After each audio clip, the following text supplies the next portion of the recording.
Assalamualaikum warahmatullahi wabarakatuh. Nama saya Safia Salsabila dan di sini saya akan membahas tentang pengertian orientasi keilmuan. Jadi orientasi ini berarti ketetapan ke depan, ke arah dan tentang sesuatu hal yang baru. Hal ini sangat penting berkenaan dengan berbagai kondisi yang ada, peristiwa yang terjadi, dan kesempatan yang terbuka di dalam kehidupan setiap orang. Sementara ilmu pengetahuan ialah lukisan, keterangan yang lengkap dan konsisten tentang fakta pengalaman dengan istilah yang sederhana ataupun sedikit mungkin. Nah, di sini saya membahas orientasi keilmuan yang secara umum.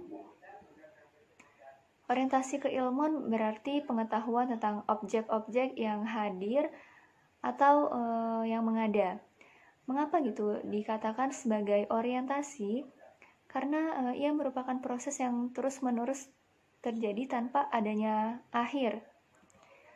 Dan orientasi keilmuan ini berbeda dengan analisa kehadiran. Analisa kehadiran merupakan tahapan berfilsafat untuk mengenali sesuatu yang ada, sedangkan orientasi keilmuan ini hanyalah aktivitas tentang keilmuan saja gitu. Tanpa orientasi keilmuan, orientasi kefilsafatan ini kosong nggak bermakna. Namun orientasi kefilsafatan itu menunjukkan bahwa orientasi keilmuan sebagai deskripsi. Hasil ilmu pengetahuan tersebut tidak mungkin mencapai objektivitas. Orientasi kefilsafatan mengantar pada kesadaran bahwa ilmu pengetahuan hanya menangkap sisi partikular realitas, bukan realitas objektif yang ada itu sendiri. Selanjutnya, orientasi keilmuan menurut Islam. Nah, di dalam konsep Islam ini, manusia itu dituntut untuk mencari yang namanya ilmu. Ilmu itu yang dicari harus ilmu yang bermanfaat, yang menghindarkan diri dari mencari ilmu yang tidak bermanfaat gitu. Ilmu pengetahuan ini merupakan upaya menyingkap realitas yang dihadapi dalam dunia manusia dan dituntut untuk dapat secara tepat merumuskan objek material maupun formalnya. Islam sebagai sistem nilai dan moral yang mengikuti arus kehendak Allah Subhanahu wa taala yang terdapat dalam dua sumber porosnya yang utama, yaitu Al-Qur'an dan Al-Hadis. Maka konsep keilmuan dalam Islam ini berimplikasi pada orientasi tujuan dalam Islam yang juga berbeda dengan orientasi tujuan dalam model Barat, yakni mewujudkan manusia-manusia yang beradab, yang mampu menempatkan sesuatu sesuai dengan martabat yang sebenarnya. Selanjutnya ada orientasi pengembangan ilmu menurut Islam.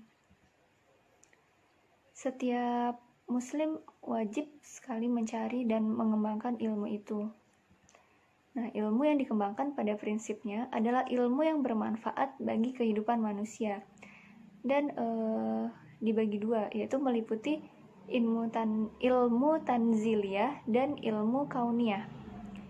Kedua ilmu ini bersumber dari Allah Subhanahu wa taala. Dilihat dari fungsinya, ilmu tanziliyah sebagai pedoman hidup, sedangkan ilmu kauniyah berfungsi sebagai sarana kehidupan.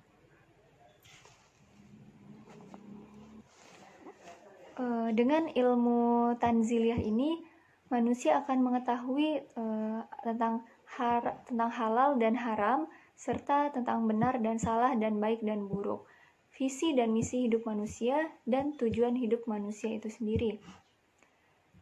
Sedangkan ilmu kauniyah, dalam ilmu kauniyah, manusia akan mengetahui rahasia dan manfaat di balik sebuah fenomena alam, dan pada akhirnya timbul suatu kesadaran bahwa di balik fenomena alam tersebut terdapat tanda-tanda kebesaran Allah Subhanahu wa taala yang perlu dirawat dan dimanfaatkan untuk kesejahteraan manusia. Islam adalah agama yang tidak pernah menghambat tentang kemajuan ilmu. Ilmu sangat gigih, Islam sangat gigih sekali mendorong umatnya untuk senantiasa mencari dan mengembangkan ilmu. Jadi salah besar gitu apabila ada orang yang mengatakan bahwa Islam merupakan penghambat kemajuan ilmu, terutama kemajuan di bidang ilmu gitu. Nah, manusia mulia karena iman dan ilmu. Sebagaimana diisyaratkan dalam firman Allah Subhanahu wa taala, Allah mengangkat derajat orang-orang yang beriman dari kamu semua dan juga orang-orang yang diberi ilmu. Nah, dalam ayat ini dinyatakan bahwa Allah Subhanahu wa taala mengangkat kedudukan manusia ke dalam beberapa derajat. Manusia yang diangkat kedudukannya oleh Allah berdasarkan ayat tersebut adalah manusia yang beriman serta berilmu. Nah, dengan demikian ilmu dan iman adalah syarat yang harus dipenuhi oleh seseorang untuk yang ingin mendapatkan kedudukan yang tinggi dan mulia di sisi Allah dan juga mulia di hadapan manusia. Dan dari sinilah kita dapat memahami bahwa ilmu merupakan hal yang bernilai sangat tinggi dalam pandangan Allah Subhanahu wa taala. Dan balik lagi, pada dasarnya ilmu yang harus dipelajari oleh seorang muslim ataupun manusia adalah ilmu yang dapat bermanfaat bagi dirinya dan juga bermanfaat bagi orang lain gitu. Hal ini karena ilmu yang bermanfaat akan mengantarkan manusia untuk mengenal Allah dengan baik, memperbaiki akhlaknya dan membuahkan amal soleh yang sesuai dengan tuntunan Al-Quran dan sunnah Rasulullah SAW. Bismillahirrahmanirrahim. Assalamualaikum warahmatullahi wabarakatuh. Perkenalkan, nama saya Umayyah Sari dari kelompok 5 akan membawakan 2 submateri, yaitu yang pertama mengenai bentuk orientasi keilmuan dalam Islam dan kedua objek keilmuan dalam Islam. Yang pertama, bentuk orientasi keilmuan dalam Islam. Menurut Al-Kindi, ada tiga bentuk pengetahuan manusia. Di antaranya yaitu yang pertama, pengetahuan indrawi, kedua, pengetahuan rasional, ketiga, pengetahuan isroki atau iluminatif. Pengetahuan indrawi. Pengetahuan indrawi adalah bentuk pengetahuan yang didapat melalui proses penginderaan. Ini terjadi secara langsung saat seseorang sedang mengamati suatu objek. Yang kedua, pengetahuan rasional. Pengetahuan rasional adalah bentuk pengetahuan yang didapat melalui proses berpikir atau akal pikiran manusia, sifatnya universal. Yang ketiga, pengetahuan isroki. Pengetahuan isroki atau iluminatif adalah bentuk pengetahuan yang didapat secara langsung dan dari pancaran nur ilahi. Biasanya pengetahuan ini dimiliki oleh para nabi dan rasul yang telah dikehendaki oleh Tuhan. Kemudian, adapun jenis kebenaran dalam filsafat ilmu secara umum diantaranya yang pertama pengetahuan wahyu. Pengetahuan wahyu dapat dikatakan sebagai pengetahuan yang berasal dari wahyu Tuhan yang diturunkan kepada para nabi dan rasul untuk disampaikan kepada seluruh umat manusia. Bagi umat Islam, firman Tuhan termaktub dalam Al-Quran yang mengandung ayat-ayat suci Allah di mana sifat kebenarannya mutlak, universal, dan abadi. Yang kedua, pengetahuan intuitif. Pengetahuan intuitif adalah pengetahuan yang didapat seseorang secara mendalam melalui berbagai proses panjang hingga menyita waktu berhari-hari, berbulan-bulan maupun bertahun-tahun. Kemudian pengetahuan intuitif ini akhirnya muncul secara tiba-tiba tanpa disadari sebagai hasil dari kekuatan imajinatif tersebut dan pengalaman pribadi orang tersebut. Yang ketiga adalah pengetahuan rasional. Pengetahuan rasional adalah pengetahuan yang didapat melalui kegiatan penalaran atau pemikiran belaka tanpa adanya pengalaman observasi ataupun penelitian.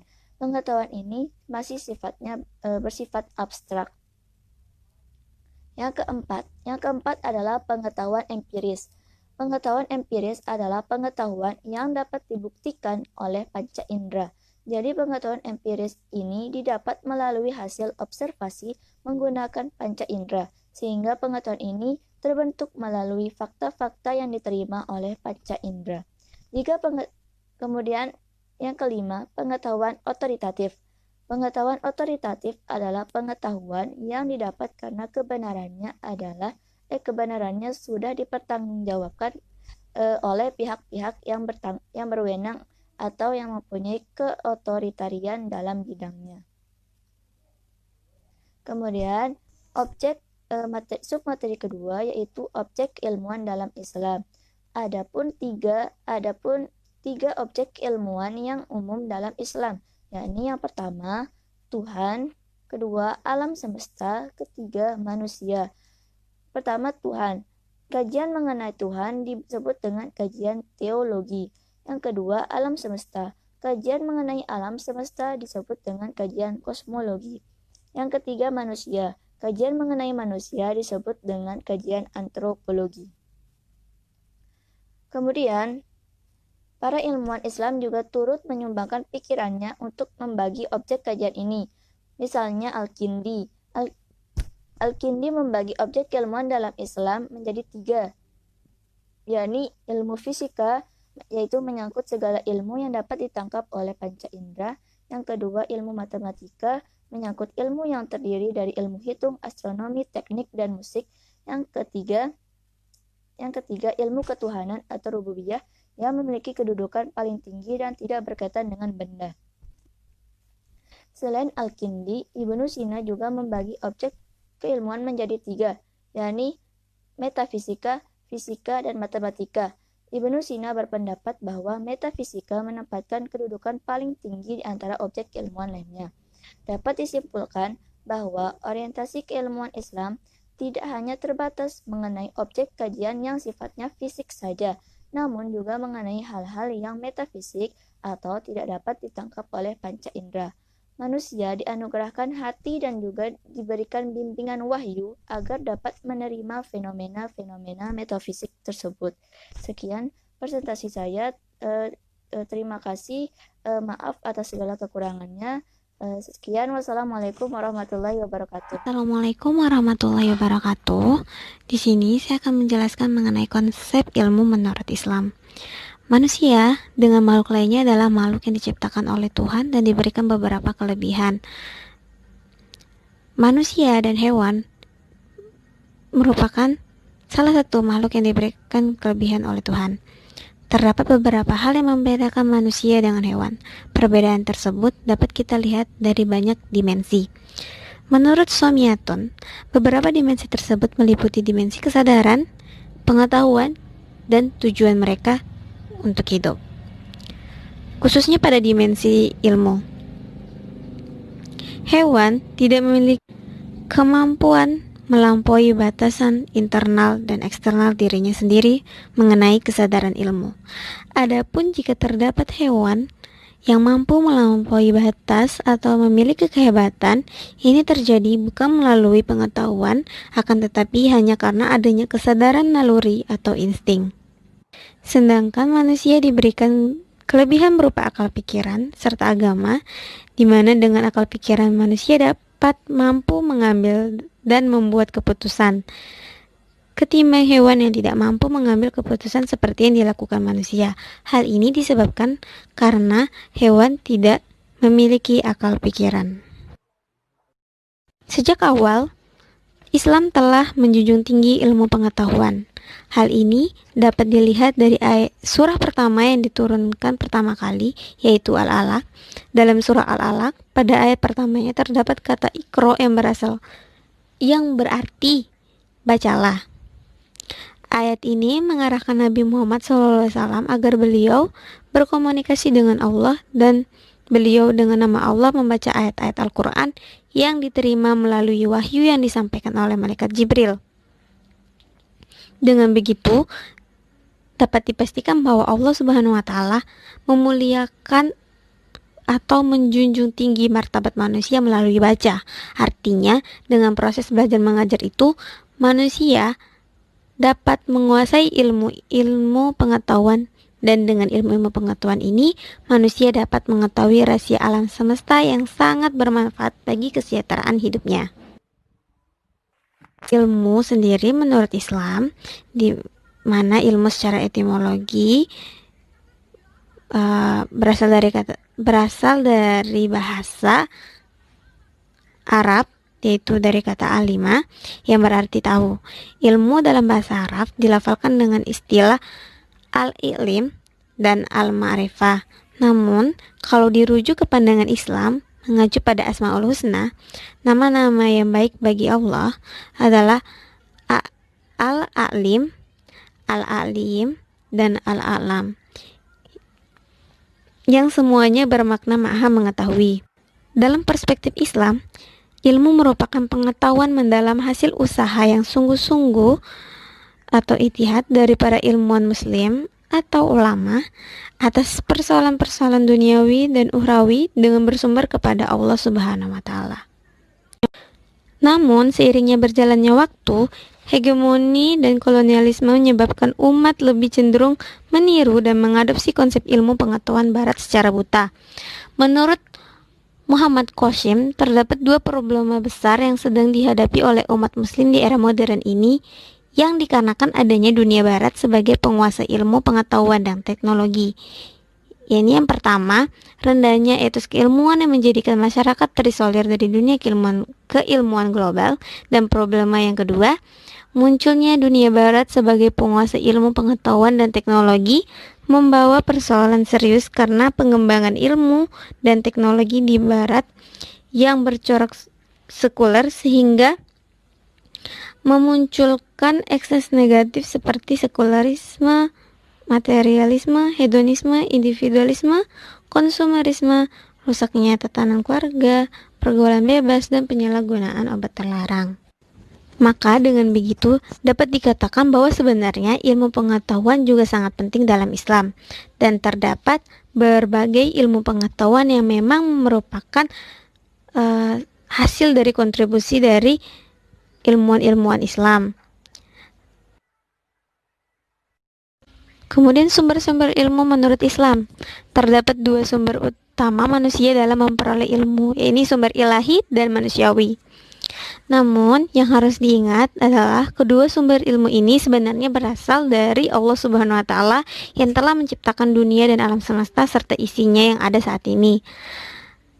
Adapun sumber ilahi ini diperoleh manusia secara langsung dari Allah Subhanahu wa taala yang disampaikan kepada para nabi dan rasul melalui malaikat Jibril yang kemudian diajarkan dan disebarluaskan kepada seluruh umat manusia. Sedangkan sumber manusiawi merupakan jenis ilmu yang dipelajari oleh manusia dari berbagai hal seperti pengalaman pribadi, pendidikan, pengajaran orang tua, lembaga-lembaga pendidikan, bahkan melalui penelitian. Adapun sumber ilmu dalam Islam yang selalu menjadi rujukan dalam kehidupan sehari-hari ialah ada dua, yakni Al-Quran dan hadis yang memiliki fungsi sebagai petunjuk atau pedoman bagi umat manusia. Al-Quran sendiri dipandang sebagai sumber ilmu dan mencakup seluruh ilmu-ilmu baik yang klasik maupun modern. Oleh karena itu, tidak sedikit ayat-ayat Al-Quran dan hadis yang mendorong manusia untuk mengembangkan ilmu pengetahuan. Dalam epistemologi Islam, ilmu pengetahuan bisa dicapai melalui tiga elemen, indera, akal, dan hati. Ketiga elemen ini dalam praktiknya diterapkan dengan metode berbeda. Indera untuk metode observasi, akal untuk metode logis atau demonstratif, dan hati untuk metode intuitif. Menurut Al-Atas, ilmu dapat diperoleh melalui 4 jalan, yaitu panca indera yang sehat, khobar yang benar dan otoritatif, akal yang sehat, dan ilham. Berdasarkan ayat tersebut, bahwasanya Allah telah mempersilakan kepada umatnya untuk menjelajah di angkasa luar, asalkan saja mereka punya kemampuan dan kekuatan. Sedangkan pada hadis Nabi juga sangat banyak yang mendorong dan menekankan bahkan mewajibkan kepada umatnya untuk menuntut ilmu, sebagaimana sabda Rasulullah SAW yang memiliki arti menuntut ilmu itu suatu kewajiban kepada setiap muslim. Hadis ini mewajibkan kita untuk menuntut ilmu dan kita akan berdosa jika tidak dilaksanakan. Dan dengan demikian, Al-Quran dan hadis merupakan sumber ilmu yang dikembangkan oleh umat Islam dalam spektrum yang seluas-luasnya. Kedua sumber pokok Islam ini memainkan peran ganda dalam penciptaan dan pengembangan ilmu-ilmu. Yang pertama, prinsip-prinsip semua ilmu dipandang kaum muslim terdapat dalam Al-Quran, dan sejauh pahaman terhadap Al-Quran terdapat pula penafsiran bersifat esoteris terhadap kitab suci ini, yang memungkinkan tidak hanya pengungkapan misteri-misteri yang dikandungnya, tetapi juga pencarian makna secara lebih mendalam yang berguna untuk pembangunan paradigma ilmu. Yang kedua, Al-Quran dan hadis menciptakan iklim yang kondusif bagi pengembangan ilmu dengan menekankan kebajikan dan keutamaan menuntut ilmu. Pencarian ilmu dalam segi apapun pada akhirnya akan bermuara kepada penguasaan tauhid. Terima kasih. Wassalamualaikum warahmatullahi wabarakatuh.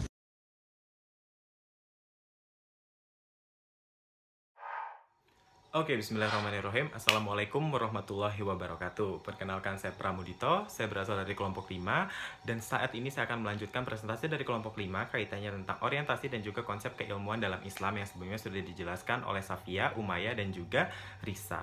Saat ini saya akan membahas tentang kedudukan ilmu di dalam Islam. Otomatis apabila kita berbicara tentang kedudukan ilmu dalam Islam, pasti kita pasti akan lebih memandang ilmu tersebut dari sudut pandang Islam, di mana memang menurut Islam suatu ilmu tuh untuk dipelajari itu merupakan suatu hal yang wajib. Kita tuh wajib untuk mempelajari ilmu, kita wajib untuk menguasai ilmu dan lain sebagainya. Nah, tetapi karena saat ini kita berada di mata kuliah filsafat ilmu, tentunya kita selain juga melihat dari sudut pandang Islam, kita juga melihat dari sudut pandang keilmuan itu sendiri, di mana memang Islam itu menentukan suatu ilmu itu berdasarkan dari berbagai macam tingkatan kebenaran. Suatu ilmu bisa dinyatakan berdasarkan dari kebenarannya, di mana sumber-sumber kebenaran atau kedudukan atau hierarki tingkatan kebenarannya itu diantaranya yang pertama berasal dari kebenaran dari Al-Quran. Kebenaran dari Al-Quran merupakan sumbernya dari Allah Subhanahu Wa Taala, Tuhan semesta alam. Di mana di sana firman-firman Allah, banyak sekali firman Allah yang menyatakan tentang ilmu-ilmu pengetahuan, khususnya bagaimana untuk mencari ilmu pengetahuan, bagaimana untuk bersikap dan lain sebagainya, itu memang sudah dicantumkan di dalam Al-Quran sesuai dengan firman Allah Subhanahu Wa Taala. Dan itu sifatnya mutlak, itu sifatnya final, dan itu tidak akan ada keraguan di dalamnya, karena memang itu berasal dari Allah Subhanahu Wa Taala, dan itu merupakan salah satu parameter kebenaran atau parameter dari suatu ilmu menurut Islam. Yang kedua itu adalah kebenaran al-sunnah. Kebenaran al-sunnah ini hadir untuk mampu meyakinkan, untuk mampu menekankan bahwa memang kebenaran dari Al-Quran ini sudah benar-benar pasti. Memang mungkin terdapat keraguan, tetapi memang apabila sudah dijelaskan melalui kebenaran al-sunnah, kaitannya dengan firman Allah yang ini, kaitannya dengan firman Allah yang ini, kaitannya dengan apa sih maksud ayat yang ini, tentu itu akan semakin menumbuhkan keyakinan bahwa memang hal ini benar dan ini merupakan salah satu ilmu yang sahih. Selanjutnya itu adalah kebenaran intuisi, di mana kebenaran intuisi ini walaupun sifatnya relatif dikatakan merupakan salah satu kebenaran juga, karena memang itu berdasarkan dari kebiasaan, dan memang kebiasaan dari suatu orang yang memang sudah tidak asing di dalam bidang tersebut, tidak asing di dalam dunia tersebut, dan memang sudah dibuktikan dia tuh ngomong berdasarkan pengalaman, berdasarkan pengamatan dan lain sebagainya. Itu sudah dibuktikan bahwa karena memang dia sudah cakap di bidang tersebut, dan apabila memang orang tersebut sudah cakap, pastinya tingkat kebenarannya itu bisa dipastikan, dan itu juga salah satu pertimbangan kedudukan kebenaran atau pertimbangan untuk menentukan kebenaran suatu ilmu menurut Islam. Selanjutnya itu adalah kebenaran dengan akal sehat, di mana memang kita itu pasti karena kita subjek, kita orang yang melakukan, dan kita orang yang akan mempelajari ilmu tersebut, pasti memang akan ada otomatis bersinggungan langsung dengan akal sehat. Dan memang kebenaran akal sehat walaupun sifatnya sangat relatif, tidak bisa dipatok rata antara orang yang satu dengan orang yang lain memiliki akal sehat yang sama, memiliki pola pikir atau perspektif yang sama, tetapi ini juga dimasukkan ke dalam kedudukan ilmu atau merupakan tingkatan ilmu merupakan tingkatan dari kebenaran ilmu dalam Islam, walaupun ada di dalam posisi 4. Dan selanjutnya itu adalah kebenaran panca indera, di mana kebenaran akal sehat dan juga kebenaran panca indera ini saling berdampingan, karena memang akal sehat ini bisa didapat dari bagaimana indera kita itu berkolaborasi, bagaimana indera kita itu bersinergi satu sama lain, walaupun memiliki kebenaran yang relatif at the end of the day, tetapi karena memang sudah di cover dari dua yang awal tadi, kebenaran dari Al-Quran dan kebenaran dari Al-Sunnah, otomatis bagaimana pola pikir tersebut akan terbentuk berdasarkan dari kebenaran dari Al-Quran dan juga kebenaran dari Al-Sunnah tersebut dalam memandang suatu ilmu pengetahuan. Itu dia.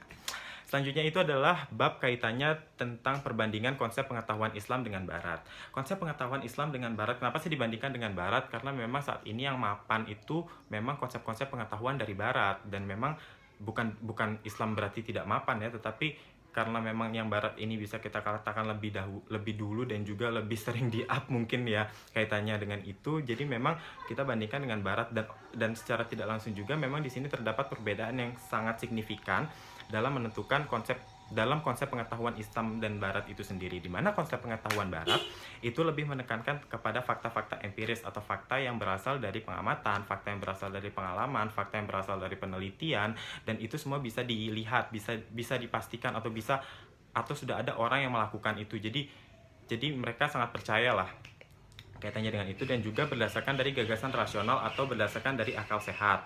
Nah, memang itulah kedua dari konsep pengetahuan Barat, di samping memang setelahnya itu semua pasti dilakukan secara sistematis, dan juga mereka itu dalam melihat fakta empiris dan juga gagasan rasional itu, mereka itu juga bersifat sistematis dan juga memiliki standar nilai untuk menentukan bahwa ini memang kebenaran yang nyata. Dimana karakteristiknya itu diantaranya mereka menggunakan pendekatan skeptis, dimana mereka itu berangkat dari keraguan-raguan dan juga tidak akan menerima suatu ilmu jika tidak ada penelitian di dalamnya. Nah, kedua itu adalah berangkat dari pendekatan empiris rasional seperti yang saya jelaskan tadi. Empiris itu berasal dari penelitian, pengalaman, dan juga semacamnya, dan juga rasional itu berdasarkan dari akal sehat, dan itu satu sama lain saling berkolaborasi dan bersinergi sampai menghasilkan suatu ilmu. Yang ketiga itu adalah pendekatan positivis dan objektivis, di mana positivis itu sifatnya nyata, di mana kajian empirisnya itu pasti, jelas, kajian empirisnya itu nyata dan juga berdasarkan dari indera, di mana apabila menurut pandangan Barat itu, apabila tidak bisa diindra suatu ilmu pengetahuan itu, maka tidak bisa dikatakan sebagai ilmu pengetahuan, di mana ini sentilan kepada konsep pengetahuan Islam yang memang mostly berasal dari wahyu Allah Subhanahu wa taala atau memang firman-firman Allah.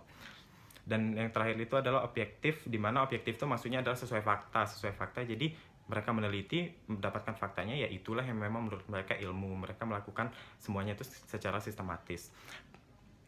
Dan mereka tuh menentang dimensi spiritual. Jadi mereka nggak percaya sama hal-hal yang sifatnya dari firman dari Tuhan ataupun berdasarkan dari Al-Sunnah, karena memang itu tidak bisa dipastikan kebenarannya, walaupun itu memang asalnya dari Tuhan, tapi tidak bisa mereka lihat langsung kebenarannya itu. Selanjutnya itu adalah, sementara menurut Islam itu duduknya itu adalah konsepnya itu berasal dari ilmu Allah, dan yang lainnya itu sama, berasal dari fakta empiris dan juga gagasan rasional, tapi berkolaborasi atau didasarkan atas ilmu Allah atau firman-firman Allah Subhanahu wa taala tersebut. Dan karakteristik yang dimiliki oleh Islam itu sendiri, konsep pengetahuan Islam itu adalah bersandar kepada pengetahuan spiritual, karena memang semua itu didasarkan, maaf ya lagi ribut di luar. Jadi karena memang semua itu disandarkan kepada hal-hal spiritual. Semua itu mereka melihat suatu hal itu berdasarkan kepada sudut pandang spiritual. Sudut pandang spiritual di sini maksudnya bagaimana sih firman Allah, bagaimana sih Allah memandang hal ini, bagaimana sih Allah berbicara kaitannya tentang ilmu pengetahuan ini. Mereka itu berusaha mengkolaborasikan antara kegiatan empiris, kegiatan pengamatan dan lain sebagainya itu, dan juga akal sehat mereka, dengan dasarnya itu ya firman-firman Allah tadi. Nah, firman-firman Allah tadi itu yang berbicara tentang ilmu pengetahuan. Di sini karakteristiknya itu ada dua tadi ya, yaitu bersandar pada spiritual dan juga hubungan wahyu dengan akal. Jadi hubungan wahyu dengan akal itu seperti yang sudah sampaikan tadi, mereka kedua hal tersebut ini saling bersinergi satu sama lain, dan memang didasarkan semua itu kepada firman-firman Allah tadi. Baru kegiatan-kegiatan yang sifatnya empiris seperti pengamatan dan lain sebagainya ini, dan juga didasarkan oleh akal sehat ini, berusaha untuk mencari benang merah dari firman-firman Allah tersebut dalam menentukan ilmu atau menentukan kebenaran suatu ilmu. Jadi kurang lebih itulah kaitannya atau perbandingan dari konsep pengetahuan Islam dengan Barat, dan sekaligus ini adalah materi terakhir dari kelompok kami. Terima kasih sudah menonton presentasi kami pada kesempatan kali ini. Apabila memang ada yang ingin ditanyakan, bisa ditanyakan setelah presentasi dari kelompok 6. Terima kasih, saya mewakili Umaya, mewakili Safia, dan juga mewakili Risa atau atas nama kelompok 5 mengucapkan terima kasih atas perhatiannya. Mohon maaf apabila ada salah-salah kata. Kami akan membuka 3 sesi pertanyaan setelah kelompok 6 nanti presentasi. Wabillahi taufiq wal hidayah. Wassalamualaikum warahmatullahi wabarakatuh.